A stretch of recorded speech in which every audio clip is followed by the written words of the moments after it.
Olá, estamos aqui na Rio+20 com mais uma edição do programa Palavra Aberta para a TV Câmara e para a Rádio Câmara.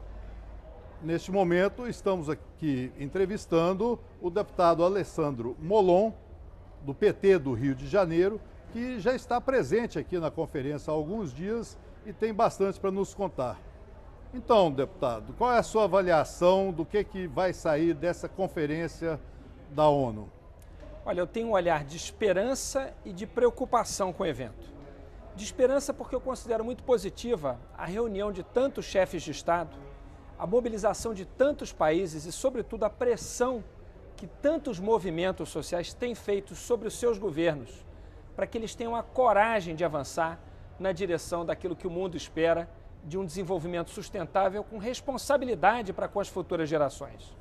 E de preocupação pela posição ainda recuada dos governos, ainda temerosa de assumir compromissos ousados, mas que correspondem àquilo que as suas populações esperam. Então ainda estamos às portas do evento, da abertura oficial do evento, do encontro dos chefes de Estado, por isso um misto de esperança e de preocupação, de otimismo e ao mesmo tempo de ansiedade com os resultados que podem sair daqui. Eu espero que os chefes de Estado consigam ouvir aquilo que os seus povos esperam e tenham a coragem de avançar na direção do verdadeiro desenvolvimento sustentável e não de uma pintura verde do tradicional capitalismo que tende a acabar com os recursos naturais, sempre colocando em primeiro lugar o lucro, acima de tudo. Um esverdejamento que não toca no âmago da questão. Uma maquiagem, né, do atual sistema. E isso não resolve os problemas. Se nós sairmos daqui com propostas que tentem apenas embelezar o que é feio, nós não resolveremos os problemas. Nós temos que sair daqui enfrentando as verdadeiras questões, como, por exemplo, a responsabilidade no uso dos recursos naturais, as mudanças climáticas, enfim, os principais problemas que tocam a questão ambiental atualmente.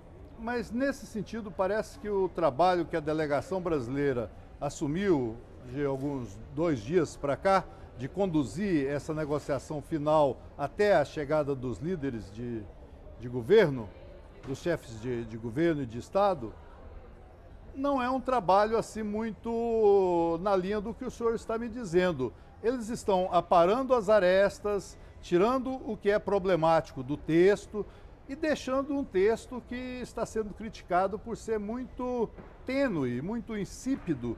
Qual é a sua visão sobre esse encaminhamento do texto final por parte dos diplomatas do governo brasileiro?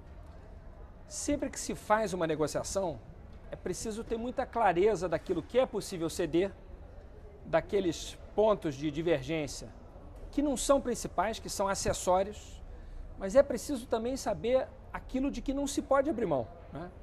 E essa é a minha preocupação, que esses pontos dos quais não se pode abrir mão não estejam suficientemente claros, ou que em nome de um entendimento global se abra mão do principal e se fique no fundo com o acessório, com o que é periférico. Isso não resolverá o problema. Isso pode, num primeiro momento, passar a impressão de um sucesso, mas no médio prazo representará um fracasso. Por isso, é fundamental que a nossa delegação, que o Brasil e que os países que têm coragem de avançar nesse momento, consigam separar o que é principal e aquilo de que não se pode abrir mão, quais são os pontos nodais desse debate e não cedam, mas pressionem na negociação e naquilo que é acessório, eventualmente periférico, aí sim é possível fazer concessão. Agora, se na negociação não está claro o que é uma coisa e o que é outra, quem perde, no fundo, é o resultado final. O resultado final acaba ficando um resultado insípido, insosso, que no fundo não faz diferença, que é aceito por todos, mas que não representa um avanço verdadeiro na luta pela preservação ambiental. Deputado Molon, mas essa orientação está sendo dada pelo governo do seu partido? Ou isso é inevitável que aconteça esse arredondamento em prejuízo dos objetivos finais? Bom, de um lado, Itamaraty é uma casa que tem uma larga experiência nas negociações multilaterais, né? O Itamaraty é uma casa de excelência de servidores públicos formados numa carreira de Estado. Então, há uma parte que é a capacidade, o jeito do Itamaraty de negociar, e outra parte que vai ser a parte que se encontra daqui para frente, até o início dos trabalhos, que vai depender da orientação do governo brasileiro, que é o governo da presidenta Dilma. Eu tenho a esperança e aposto nisso e quero acreditar que isso vai acontecer, que a negociação vai caminhar para avanços verdadeiros. Se não caminhar, a frustração vai ser geral. Eu espero que a orientação do governo seja para avançar decididamente e não para se chegar a um documento que, em tese, todos assinem, mas que no fundo não agrade a ninguém. Deputado Molon, caminhando aqui nessa imensidão do Parque dos Atletas, onde estamos, do Rio Centro, do outro lado da avenida, a impressão é que o mundo, o Brasil, está voltado realmente para essa questão da crise ambiental planetária. Mas não lhe dá alguma frustração de caminhar, por exemplo, em cima de grama sintética?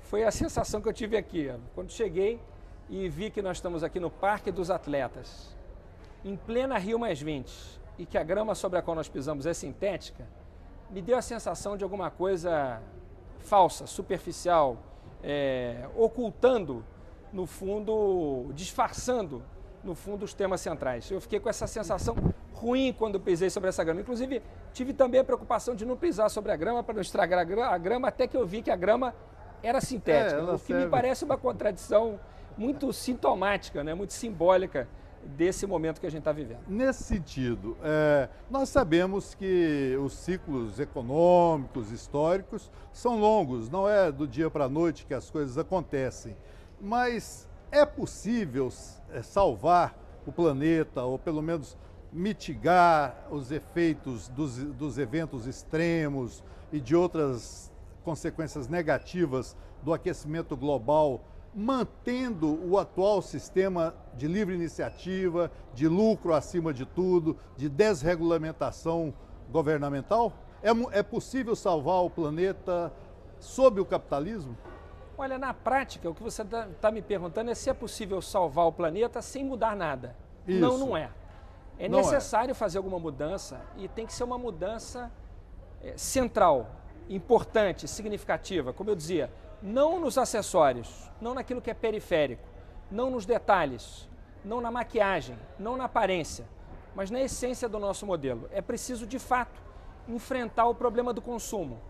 O modelo de consumo que nós temos, o padrão de consumo. O problema da oferta também, do que se produz. A preocupação em se produzir coisas já destinadas ao precoce envelhecimento. Por exemplo, os equipamentos da linha branca, que hoje já são feitos para durar pouco, para que o cidadão seja obrigado a consumir um outro rapidamente.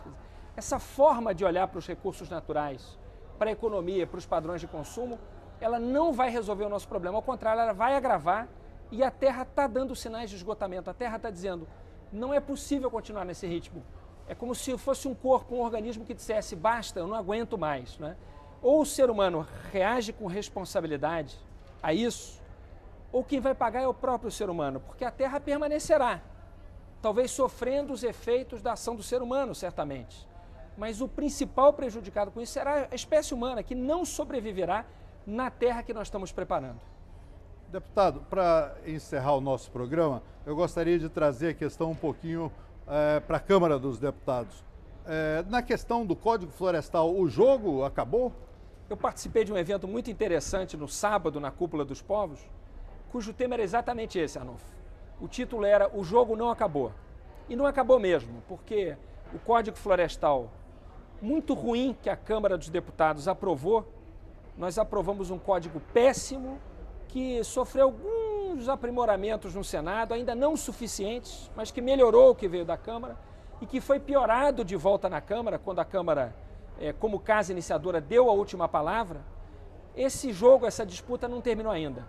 A presidenta vetou alguns aspectos do código, editou uma medida provisória que já recebeu 640 emendas no Congresso Nacional. Então este é um fator de preocupação.